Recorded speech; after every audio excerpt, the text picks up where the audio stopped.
agenda, which they say is so ambitious, it's a 200-day plan. We feel that we have an obligation to make good on the commitments we made in this campaign. We are trying to fix people's problems in this country. With control of the White House and both houses of Congress, Republicans have an opportunity to implement their policy ideas.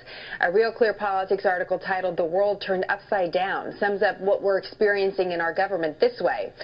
On November 7th, experts were forecasting a Republican civil war, a disgraced presidential candidate, a lost Senate, and a liberal Supreme Court for the next 30 years.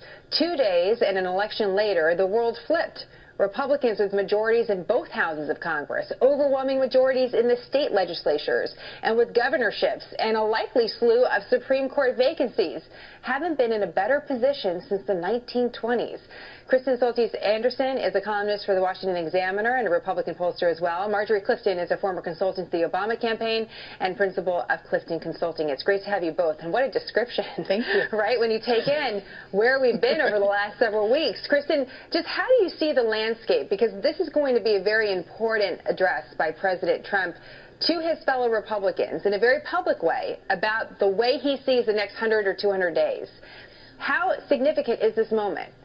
I think it's a very significant moment. Everybody loves a winner, and winning the White House is the biggest prize in the land. And Donald Trump did it by talking in a way that sounds different from some of the messaging that Republicans normally deploy.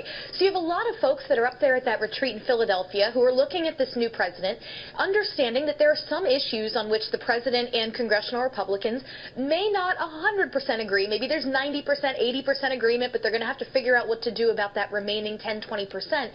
But are really trying to figure out, for my voters back home, among whom Trump is in some cases very popular, what do I do if, say, President Trump says, look, I want you to spend a couple $2 billion on infrastructure or on a wall? If I'm somebody that stopped President Obama's spending, what do I do when it's President Trump asking for it? These are the debates that I think are going to unfold in this first 100, 200 days. But because President Trump has just won the biggest office in the land, I think he's going to get a lot of deference from them. You know, Marjorie, you can draw some interesting parallels to President Obama and how he entered into office and how he had a certain amount of power and sway with lawmakers. If you can reflect back on that time period, what advice would you give Republicans? I know you're on the other side of the aisle, but as you see this relationship come together, what would you say to them about how to be effective? Well, I think it's the same truth of how can a leader galvanize their party and how can they get alignment. And from my understanding, Paul Ryan was actually organizing Republicans prior to the election with a very concrete agenda specifically around tax reform. And what has been kind of an upset or surprise in the last 6 days, and it'll be interesting to see in the coming year, is how and if they're able to align with Trump, because he is from the outset, without really working with the House and Senate, taken the lead on things like the immigration and building the wall, taken the lead on dismantling the ACA, and I think in some ways sort of forced the House and Senate to start thinking rapidly and more in a rapid response. And I think alignment and transparency is very, very important in leadership, and I think that's where it's sort of a wait and see to see if and when Trump will choose to join the Congress and try to work with them instead of it having be a push and pull. It is a really interesting point you make, Marjorie. And Kristen, your thoughts on this? We've certainly heard a lot of talk for President Trump. We're going to get a big interview tonight with Sean Hannity as well. But as far as specifics for policies, there are some questions about where he stands on a few issues when it comes to the language. So what do you foresee as the potential challenges?